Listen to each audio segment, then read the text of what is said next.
Hello everyone, and welcome back to the English Globe. I'm Adam, and I am so excited to be here with you today. We have a fascinating topic lined up, one that not only looks at history, but also connects deeply with the world we live in right now. In this episode, we're going to explore the rise of China from isolation to superpower. It's a story of transformation on an almost unimaginable scale.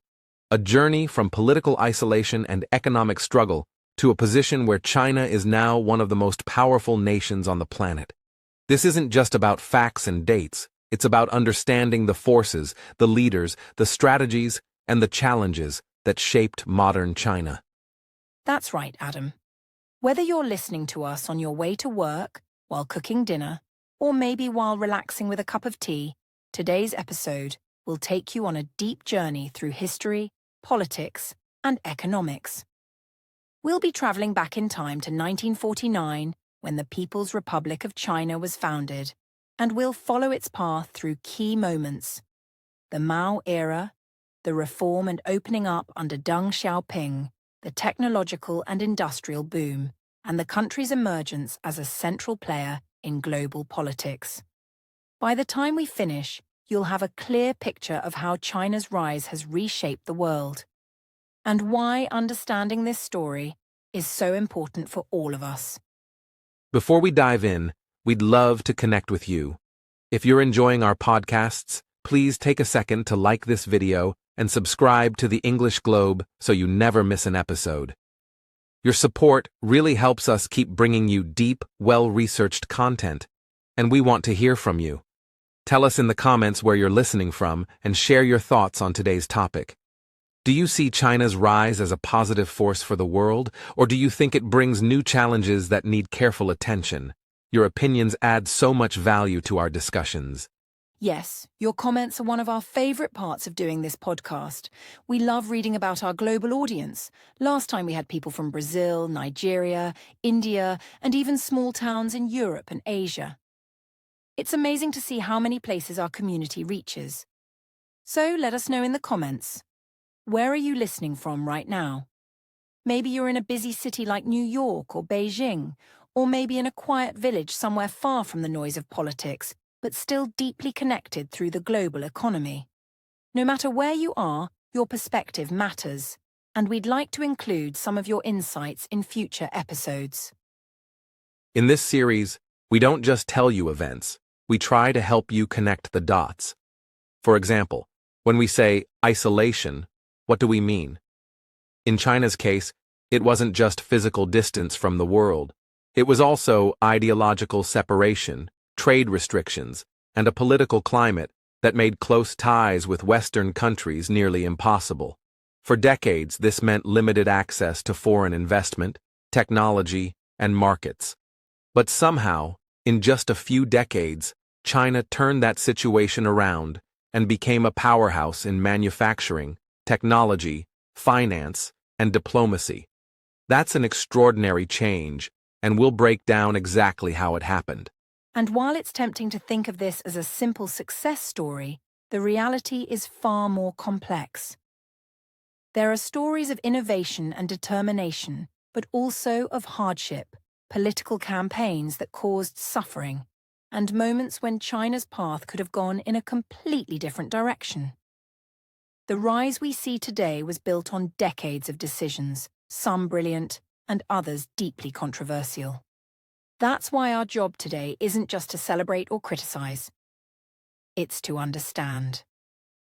By the end of this episode, we hope you'll see the full picture and form your own opinion about what China's rise means for the future of the global order. So here's what you can expect in this episode. We'll begin with the founding of the People's Republic of China in 1949, looking at how the country's early years were shaped by war, revolution, and alliances with the Soviet Union. Then we'll move through the Mao era, exploring major campaigns like the Great Leap Forward and the Cultural Revolution, and the lasting effects they had on society and the economy. After that, we'll look at the turning point of the late 1970s, when Deng Xiaoping's reforms started opening China to the world. From there, we'll trace China's steps toward becoming a global economic powerhouse, right up to the present day under Xi Jinping. Along the way, we'll also highlight the key factors that made this transformation possible. From strategic economic policies to infrastructure investments, from embracing global trade to pushing technological innovation. We'll examine how China leveraged its massive population and geographic advantages, but also how it faced, and still faces, enormous challenges like income inequality, environmental damage, and demographic change. And we'll look at China's growing influence on the international stage, in Asia, Africa, Latin America, and beyond. Exactly. And because this is the English globe, we'll be telling this story in clear, accessible language. So even if you're new to the topic or learning English as a second language, you can follow along. You'll also hear plenty of useful vocabulary related to politics, economics, and international relations, which will help you not just understand today's topic, but also read news articles and follow global events with more confidence. So before we get into the history, we're giving you one last reminder. Hit that like button, subscribe to the English Globe, and leave a comment telling us where you're listening from and what you think about China's rise. Do you believe it's a model for other developing countries to follow, or do you think it creates new tensions in global politics? We'll be reading your comments and discussing some of them in our next episode. All right, with that, let's get ready to step back in time. Picture the world in 1949. The Second World War had ended just 4 years earlier. The Cold War was taking shape, and much of Asia was still emerging from colonial rule. China, after decades of civil war and foreign invasion, was about to begin a new chapter under communist leadership. It was a time of hope, uncertainty, and enormous change. That's where our story begins, and that's where we'll go next. In 1949, after years of civil war between the Chinese Communist Party, CCP, and the nationalist Kuomintang, KMT, the CCP emerged victorious. Mao Zedong stood atop the Gate of Heavenly Peace in Beijing on October 1st and proclaimed the founding of the People's Republic of China. The victory marked the end of decades of turmoil, warlord conflicts, Japanese invasion during World War II, and brutal civil fighting. But it was also the beginning of a new political and economic experiment. China would now follow a socialist path under the absolute leadership of the Communist Party. One of the first priorities of the new government was consolidating political control. This was not just about creating a new constitution or organizing elections. It was about reshaping society according to socialist ideology. Land reform became a central policy. The government confiscated land from landlords and redistributed it to poor peasants, fundamentally altering rural life. For millions of farmers, this was the first time they held land in their own name, but the process was also violent. Many landlords were publicly denounced and in some cases executed as part of class struggle campaigns. Economically, the PRC adopted a Soviet-style planned economy. This meant that private businesses were gradually taken over by the state. Production targets were set by the government, and resources were allocated according to central plans rather than market forces. Heavy industry such as steel and machinery received priority funding. The government believed that rapid industrialization was the key to national strength and security. Agriculture, while vital, was often required to supply surplus grain to cities and to pay for industrial imports from the Soviet Union. China's early foreign policy also reflected the Cold War divide. The PRC aligned closely with the Soviet Union, signing a 30-year treaty of friendship, alliance, and mutual assistance in 1950. The USSR provided loans, technical experts, and industrial equipment, while China supported Soviet positions in international affairs. At the same time, relations with the United States and most Western countries were hostile. Washington refused to recognize the PRC and instead supported the KMT government, which had retreated to Taiwan. Trade between China and Western nations was minimal, restricted by embargoes and political tensions. One of the defining moments of this early period was the Korean War, 1950 to 1953. When North Korea invaded South Korea, the United States and other UN forces intervened. In late 1950, as UN troops pushed toward the Chinese border, the PRC sent hundreds of thousands of soldiers, the People's Volunteer Army, into Korea. This intervention pushed UN forces back and prolonged the conflict until an armistice was signed in 1953. For China, the war was a mixed outcome. It showed the world that the PRC was willing to defend its interests militarily, but it also deepened its isolation from the West and strained its economy. Domestically, the government launched campaigns to transform society and eliminate perceived enemies. The 3 anti- and 5 anti campaigns targeted corruption, waste, tax evasion, and other forms of what the party saw as capitalist behavior. State propaganda played a huge role in unifying public opinion and reinforcing the new socialist values. Newspapers, radio broadcasts, and political meetings became part of everyday life, where people were expected to express loyalty to the party and its policies. During this period, the PRC also began its first 5-year plan, 1953 to 1957, modeled closely on Soviet economic planning. The aim was to rapidly build up heavy industry, energy production, and transportation infrastructure. Factories, railways, and power plants were constructed across the country. Soviet engineers and advisors were stationed in Chinese cities, working alongside local officials to implement the plan. This strategy brought impressive growth in industrial output, but it also increased dependence on Soviet aid and placed heavy burdens on rural areas to provide food and resources.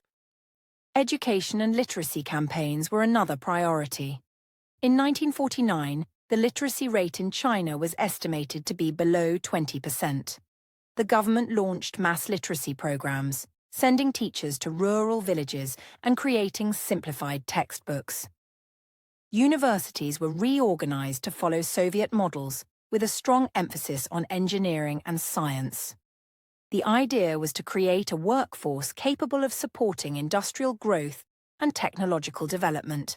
However, the emphasis on political loyalty often meant that academic freedom was limited, and criticism of party policies was risky. It's important to remember that while these years saw progress in certain areas, more schools, new industries, redistribution of land, they were also years of tightening control and growing centralization. Political dissent was not tolerated. Those who spoke against government policies risked being labeled counter-revolutionaries, which could mean imprisonment, labor camps, or worse. The new state was determined to secure its authority and prevent any challenges to its legitimacy. By 1957, the PRC had made significant strides in establishing a socialist state aligned with the Soviet bloc. Industrial production had increased, literacy rates were improving, and the CCP's control over the country was stronger than ever. Yet, China remained diplomatically isolated from much of the world, with little engagement in global markets beyond the socialist camp. This isolation would shape the country's economic and political strategies for the next decades, until new opportunities and new crises began to shift its course. And that shift was coming sooner than many expected. While the early years laid the foundation for industrial development, they also planted the seeds of future challenges. The heavy reliance on Soviet assistance would later become a problem when relations between the two countries soured. Likewise, the focus on heavy industry at the expense of agriculture would lead to serious difficulties in the years ahead. As we move into the late 1950s, we'll see how ambitious policies like the Great Leap Forward would try to push China even faster toward industrialization, and how those policies would bring both dramatic changes and devastating consequences.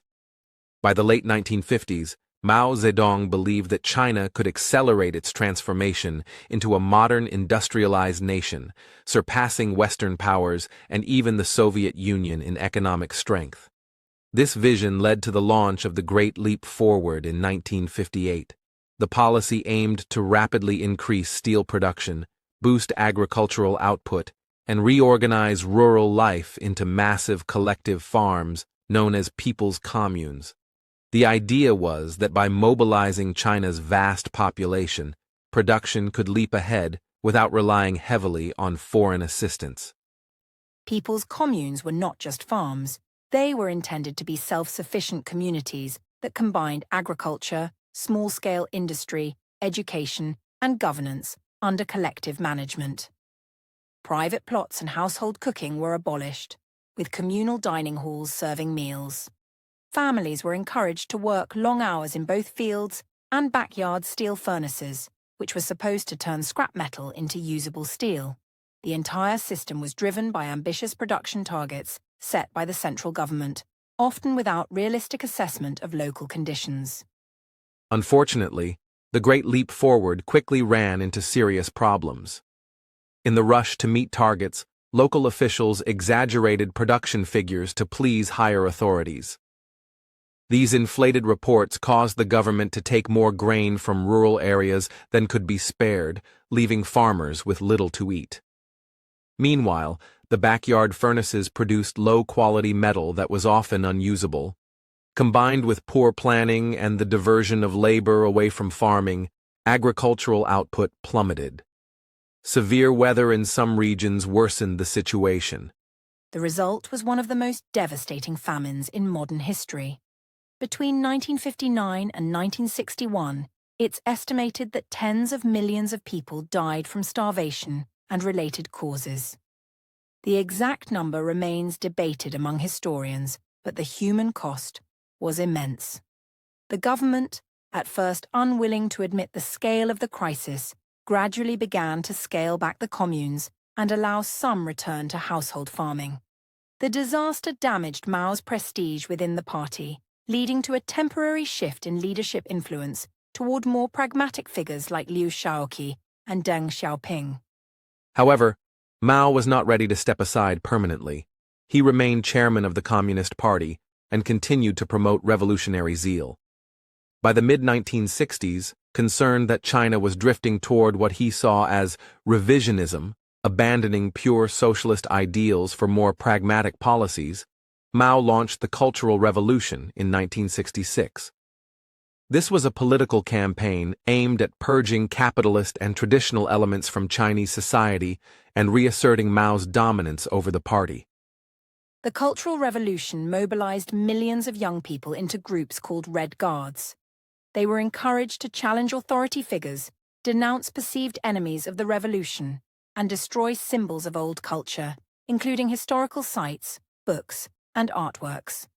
Schools and universities were closed, and intellectuals, professionals, and party officials accused of being counter-revolutionaries were humiliated, imprisoned, or sent to rural labor camps. Political loyalty became the only true measure of worth, and fear spread through society.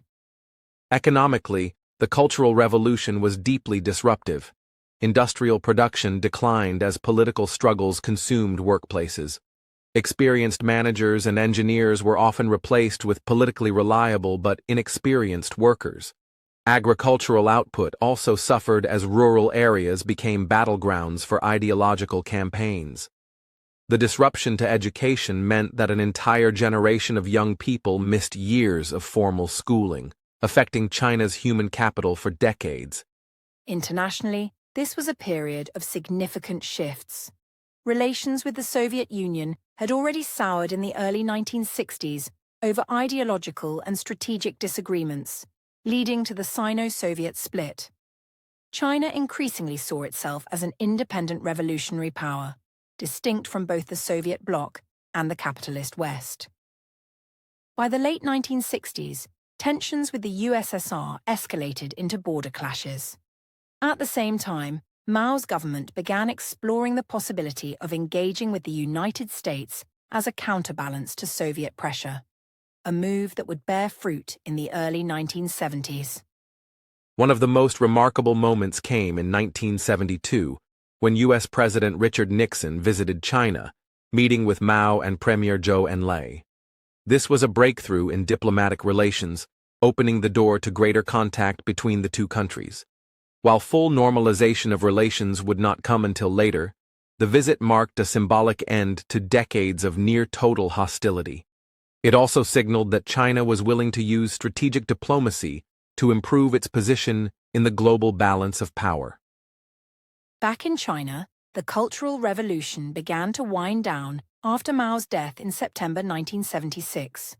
The final years of the campaign had already seen some decline in its intensity, as leaders like Zhou Enlai sought to stabilize the country. Mao's passing created a power vacuum, and a group known as the Gang of Four, including Mao's widow, Jiang Qing, was arrested and blamed for the excesses of the Cultural Revolution. This marked the end of a turbulent era and opened the way for new leadership to set a different course for China's future. By the end of 1976, China was a country exhausted by decades of political campaigns and economic disruptions. The Great Leap Forward had caused famine and weakened trust in overly ambitious central planning, while the Cultural Revolution had torn apart institutions, eroded educational and professional systems, and left deep scars on society. Yet the country remained unified under the Communist Party, with vast resources and a population determined to recover. The stage was now set for a dramatic transformation under the leadership of a man who would take China in a new direction, Deng Xiaoping. And that is exactly where our story will go next. The shift from ideological campaigns to pragmatic economic reform would mark one of the most significant turning points in China's modern history. In the late 1970s and 1980s, policies would be introduced that fundamentally changed China's relationship with the world, laying the foundation for the economic boom that would follow. But those changes would not come without debate, resistance, and complex consequences. By the early 1970s, China found itself in a complicated position. Relations with the Soviet Union had deteriorated sharply. Even to the point of armed border clashes in 1969, communist giants was now irreconcilable, leaving China without its most important ally. At the same time, isolation from the West continued to limit economic and technological development. The leadership began to recognize that breaking out of diplomatic isolation could strengthen China's security and create new opportunities for modernization. One of the first breakthroughs came in the realm of sports, in what later became known as ping-pong diplomacy. In April 1971, the U.S. table tennis team was invited to visit China, marking the first time American athletes had set foot in the country since 1949. This small but symbolic event was covered by international media and paved the way for direct talks between Washington and Beijing. It signaled that both sides were ready to explore a thaw in relations despite decades of hostility. That same year, another major diplomatic shift occurred when the United Nations General Assembly voted to recognize the People's Republic of China as the legitimate representative of China, replacing the Republic of China, Taiwan, in the UN seat. This decision gave Beijing not only a place in the General Assembly, but also a permanent seat on the UN Security Council, complete with veto power. The change reflected growing recognition among countries that China was too significant to be left outside the global diplomatic system. The most dramatic moment came in February 1972, when U.S. President Richard Nixon traveled to Beijing. The visit was unprecedented. The leader of the world's largest capitalist country meeting with the head of the world's largest communist nation. Nixon's talks with Mao Zedong and Premier Zhou Enlai focused on ending decades of mutual suspicion and finding areas of common interest.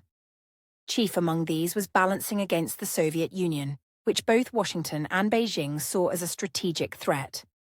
The Nixon visit resulted in the Shanghai Communique, a joint statement that laid the groundwork for improved relations.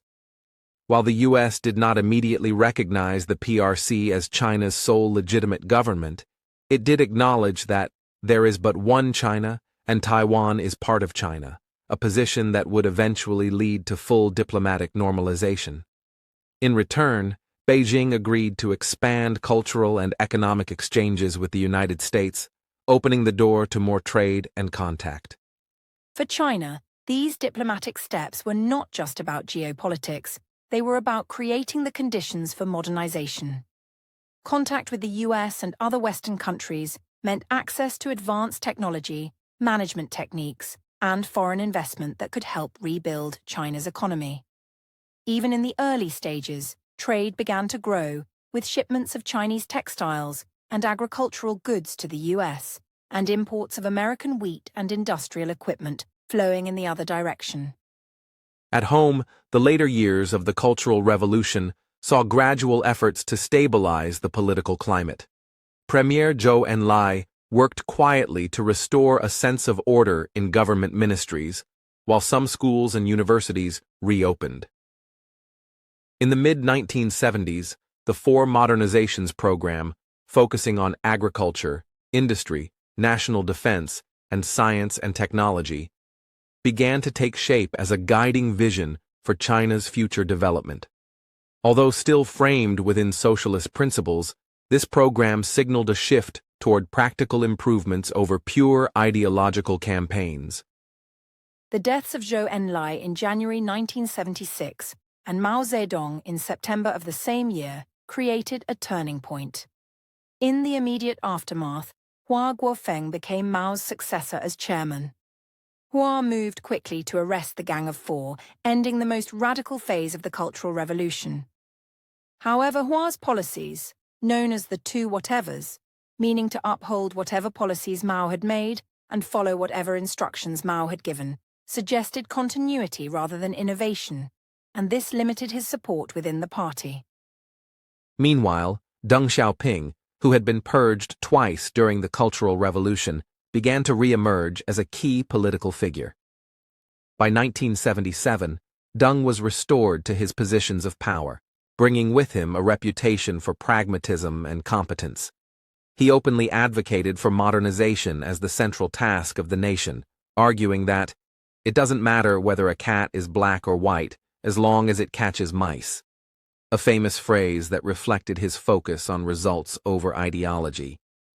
In 1978, a pivotal meeting of the third plenary session of the 11th Central Committee marked the official start of a new era. The Communist Party shifted its national focus from class struggle to economic development, laying the foundation for the reform and opening up policies that would follow.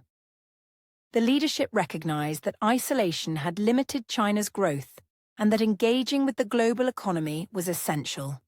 This meant not only trading more with other countries, but also inviting foreign investment and adopting certain market mechanisms to boost productivity. The seeds planted in the early 1970s, diplomatic openings, a recognition of the need for modernization, and the gradual easing of ideological rigidity, were now ready to grow into something transformative. China was on the verge of its most significant policy shift since 1949. While the country still faced enormous challenges, from poverty to outdated industry, it now had the political will and international connections to begin addressing them. As we move into the next part of our story, we'll see how Deng Xiaoping's leadership redefined China's trajectory. The Reform and Opening Up program would not only change China's economy, but also reshape the global economic landscape. Factories, trade zones, foreign partnerships, and rising living standards would replace decades of isolation and stagnation. But this transformation would come with its own set of challenges, debates, and contradictions, which we will explore in detail. When we talk about China's rise, one name we cannot ignore is Deng Xiaoping. In 1978, Deng became China's paramount leader and introduced a series of economic reforms that fundamentally changed the country's direction. His approach, famously described as socialism with Chinese characteristics, aimed to open China to global trade and investment while maintaining the Communist Party's political control. These reforms allowed market forces to play a greater role, encouraged private enterprise, and welcomed foreign investment for the first time since the revolution. One of the most significant steps Deng took was the creation of special economic zones, or SEZs, in coastal cities like Shenzhen, Zhuhai, and Xiamen. These zones offered tax incentives, fewer regulations, and infrastructure support to attract foreign businesses. Shenzhen, for example, transformed from a fishing village into a major manufacturing and technology hub within just a few decades. SEZs acted as experimental zones where capitalist practices could be tested without threatening the socialist system nationwide. Another key element of Deng's reforms was the introduction of the household responsibility system in agriculture. This replaced the collective farming model with a system where individual households could lease land from the state, make independent production decisions, and keep profits after fulfilling state quotas. This reform significantly increased agricultural productivity, reduced food shortages, and lifted millions of rural families out of poverty. It also freed up labor for migration to urban areas, fueling the growth of China's industrial sector. International trade also expanded rapidly during this period. Deng's policies encouraged Chinese companies to export manufactured goods, and foreign companies began to see China as a cost-effective manufacturing base. By the late 1980s, China had become a major player in the global textile and electronics markets. The country's integration into global trade networks laid the foundation for the export-led growth model that would dominate its economy for decades. This period also saw the beginning of China's long-term plan to join global institutions like the World Trade Organization. It's important to note that while Deng's reforms boosted economic growth, they also widened income inequality and created new social challenges. Urban areas and coastal provinces benefited far more than rural inland regions, leading to a development gap that persists today. Corruption became a growing issue as local officials gained more economic power. Still, the benefits outweighed the risks for the leadership, and China's GDP growth rates during the 1980s and 1990s averaged around 9 to 10% annually, making it one of the fastest-growing economies in the world. By the late 1990s, China was ready to take a giant leap forward in its global integration. After years of reform and opening up policies, the country sought full membership in the World Trade Organization, WTO, an institution that sets rules for international trade and investment. China's accession to the WTO in December 2001 was a major milestone that symbolized its entry into the global economic system on equal footing with other major economies. This step dramatically expanded China's trade opportunities and encouraged further economic reforms. Joining the WTO meant China had to commit to reducing tariffs, removing trade barriers, and opening many sectors to foreign competition. These commitments required deep changes to China's domestic laws and economic policies, pushing the government to modernize its legal system and improve transparency. For many Chinese businesses, this presented both a challenge and an opportunity. They now faced greater competition, but also had access to international markets and investment. Over time, these changes helped fuel rapid export growth and modernization of key industries. The impact of WTO membership was immediately visible. China's exports surged as the country became the world's largest exporter of manufactured goods, ranging from textiles and electronics to machinery and consumer products. Foreign companies set up joint ventures and factories across China, bringing capital, technology, and management expertise. The rise of manufacturing hubs in coastal provinces accelerated, turning cities like Shanghai, Guangzhou, and Shenzhen into economic powerhouses.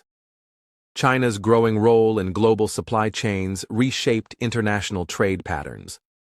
While economic growth soared, the social and environmental consequences of rapid industrialization also became more apparent.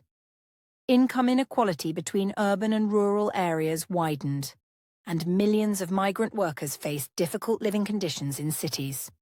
Environmental degradation, including air and water pollution, worsened as factories expanded.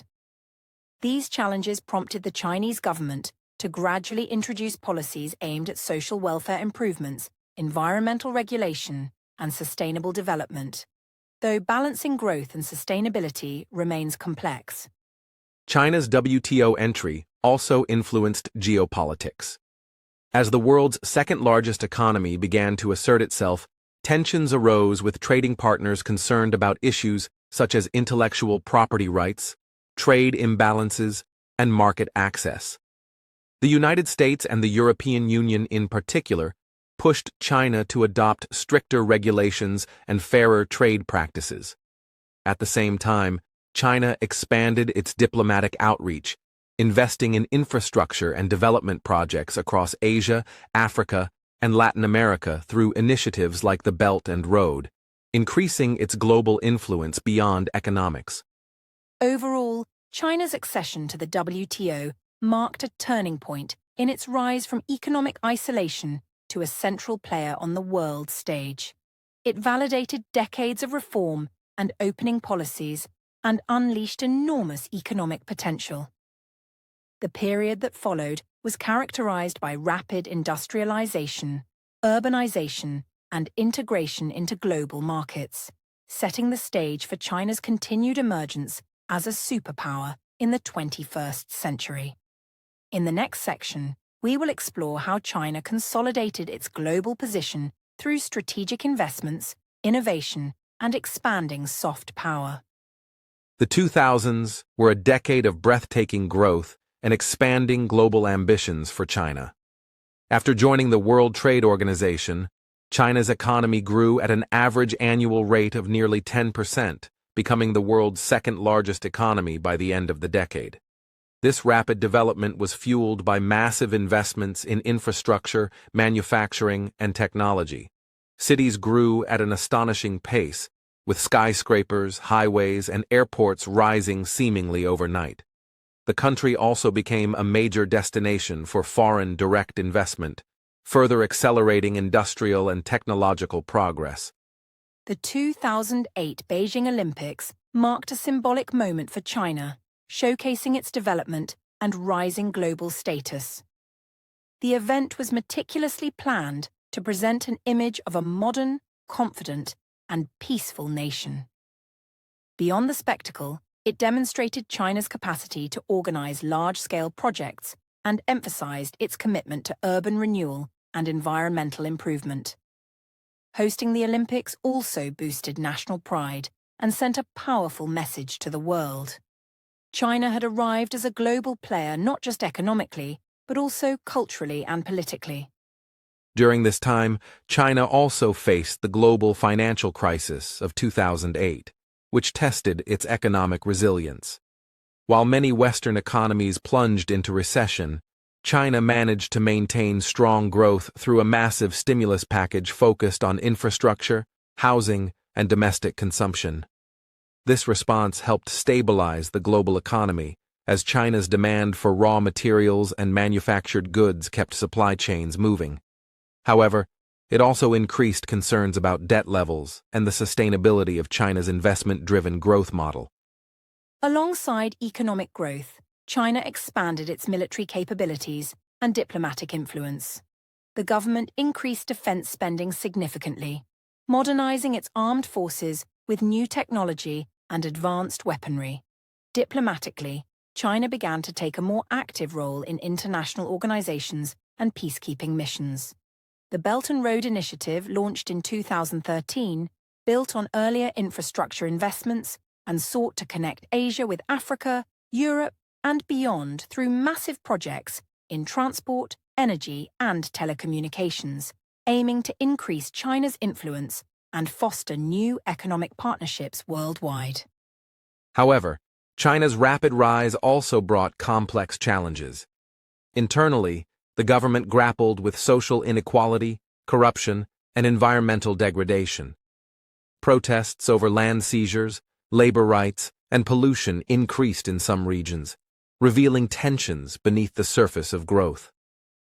Externally, China's assertiveness in territorial disputes in the South China Sea and its growing technological ambitions, such as advancements in 5G and artificial intelligence, led to strategic competition with the United States and other global powers. These dynamics shaped a more complex and sometimes contentious international environment. Despite these challenges, China's transformation in the 2000s set the stage for its continuing evolution as a global superpower. The decade demonstrated its ability to manage economic shocks, expand influence, and innovate, while navigating the difficulties that come with such rapid change. In the next section, we will explore China's recent developments under President Xi Jinping and how the country is shaping the world order in the 21st century. Since 2012, under President Xi Jinping's leadership, China has entered a new phase marked by an assertive foreign policy and ambitious domestic reforms. Xi consolidated power, becoming the most influential Chinese leader in decades. He launched anti-corruption campaigns that removed many high-ranking officials, signaling a strong push to tighten party discipline. Economically, China began shifting from rapid growth driven by investment and exports toward innovation, consumption, and higher quality development, aiming to become a global leader in technology and sustainable industries. One of Xi's signature initiatives is the Belt and Road Initiative, BRI, which seeks to build infrastructure and deepen economic ties across Asia, Africa, and Europe. This massive project involves railways, ports, energy pipelines, and digital networks, aiming to create a 21st century Silk Road. The BRI extends China's economic and political influence, connecting dozens of countries to its markets. While some praise it for promoting development and connectivity, critics express concerns about debt dependency and geopolitical influence. Domestically, Xi has emphasized common prosperity, aiming to reduce inequality through policies that promote wealth, redistribution, and social welfare improvements. At the same time, the government has increased control over the private sector and civil society, emphasizing party leadership in all aspects of Chinese life. Technological innovation, especially in areas like artificial intelligence, 5G, and renewable energy, is a national priority, positioning China as a frontrunner in emerging industries that will shape the future global economy. On the international stage, China has become more assertive, particularly in territorial disputes in the South China Sea, Taiwan, and along its borders. Its growing military capabilities reflect a desire to protect national interests and project power regionally and globally. This assertiveness has led to tensions with the United States and its allies, contributing to a more competitive and sometimes confrontational international environment.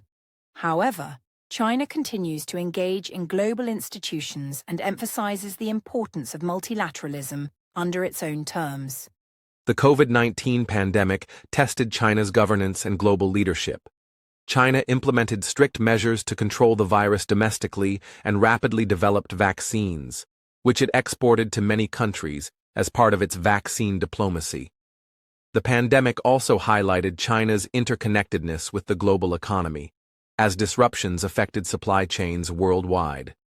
As the world recovers, China aims to play a central role in shaping post-pandemic economic and political order, pushing for greater digital cooperation and sustainability efforts.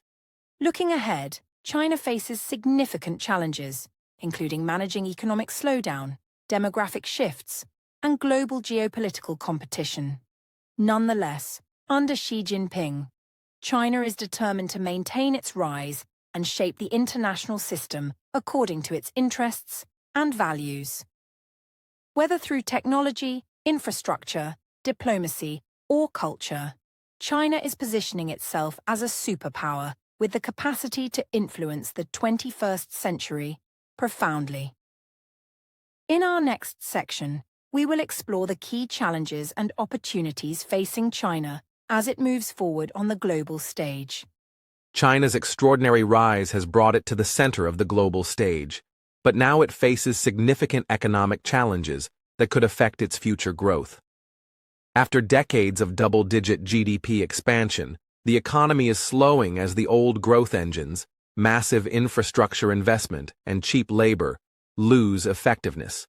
China's working-age population is shrinking due to demographic shifts, creating pressures on pensions and healthcare systems.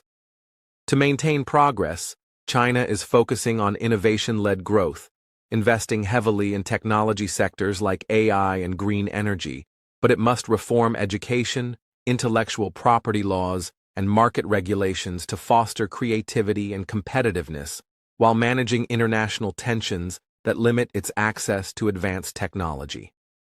Environmental sustainability is one of China's most urgent challenges, as its rapid industrialization caused severe pollution problems, including smog in cities and water contamination in rural areas. The government has committed to achieving carbon neutrality by 2060 and peaking emissions by 2030, which means transforming its energy system from heavy coal dependence to renewables like solar, wind, and hydroelectric power. While China leads the world in renewable energy production and electric vehicles, balancing economic growth with environmental goals is difficult because energy demands continue to rise with urbanization and industry. Tackling pollution while sustaining development requires careful policy design and enforcement across a vast and complex economy. Social inequality and governance also present critical issues. China's coastal cities have prospered, but many rural and inland regions lag behind, with millions of migrant workers facing limited access to healthcare, education, and housing. The government has launched poverty alleviation campaigns and is expanding social safety nets to reduce disparities, but managing social expectations and preventing unrest in such a populous country is a constant challenge. Politically, the Communist Party has tightened control under Xi Jinping, emphasizing centralized authority and suppressing dissent to maintain stability. But this approach risks stifling innovation and adaptability, which are vital for China's continued development in a rapidly changing global environment. On the international stage, China's growing influence through initiatives like the Belt and Road has expanded its presence in Asia, Africa, and Europe by funding infrastructure projects and increasing trade ties. However, these efforts have sparked concerns among recipient countries about rising debt and potential strategic dependency. At the same time, tensions over the South China Sea, Taiwan, and technology competition with the United States have heightened geopolitical risks. China seeks a more multipolar world order where it plays a leading role, but it must navigate the complex dynamics of cooperation and competition with established powers, balancing assertiveness with diplomacy to maintain global stability and its own strategic interests. Despite these challenges, China's future holds significant opportunities due to its vast consumer market and rising middle class, which are driving demand for higher quality goods and services. Technological innovation is transforming sectors like e-commerce, fintech, and smart cities, creating new industries and employment opportunities. China's investment in education and research is producing a skilled workforce capable of supporting advanced industries, from biotechnology to artificial intelligence.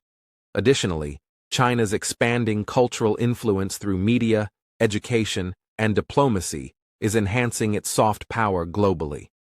Successfully managing domestic reforms and international relations will be crucial to realizing this potential and sustaining China's rise in the decades ahead. As China moves deeper into the 21st century, its future will depend on how well it manages the delicate balance between sustaining economic growth, addressing social challenges, and asserting its global influence responsibly.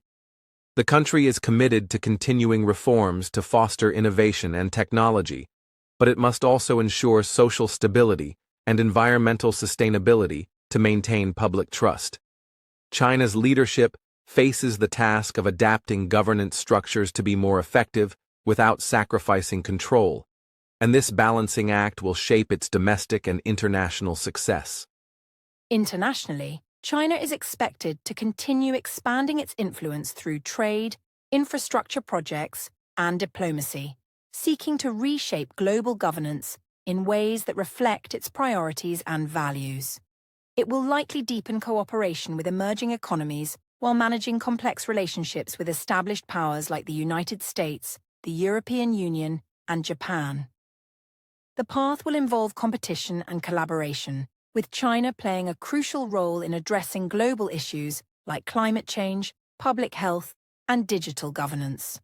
How China navigates this multipolar world will influence the future global order.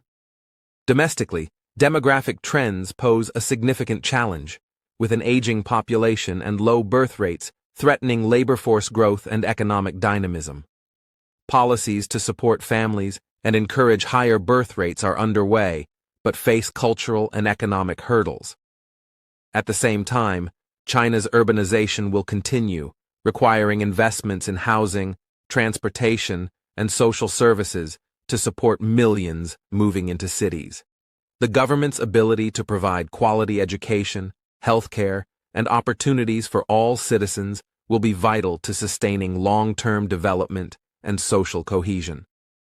Technological innovation will remain a centerpiece of China's strategy to maintain global competitiveness. Investments in artificial intelligence, quantum computing, biotechnology, and clean energy aim to position China as a leader in industries that will define the future economy. However, tensions over technology access and intellectual property, particularly with the United States, will require careful management to avoid escalations that could harm global supply chains and cooperation. At the same time, China's digital economy offers opportunities to improve governance, healthcare, and education, benefiting its population and setting models for others. Finally, China's cultural and soft power projection will continue to grow through media, education, and international exchanges, shaping global perceptions and building partnerships. While political and economic competition will persist, China's future as a superpower will depend on its ability to engage constructively with the world, balancing its interests with global responsibilities. The rise of China is one of the defining stories of our time, and its next chapters will have profound implications for the international community, making it essential to understand and engage with China thoughtfully and respectfully. Thank you for joining us on this deep dive into China's journey from isolation to superpower.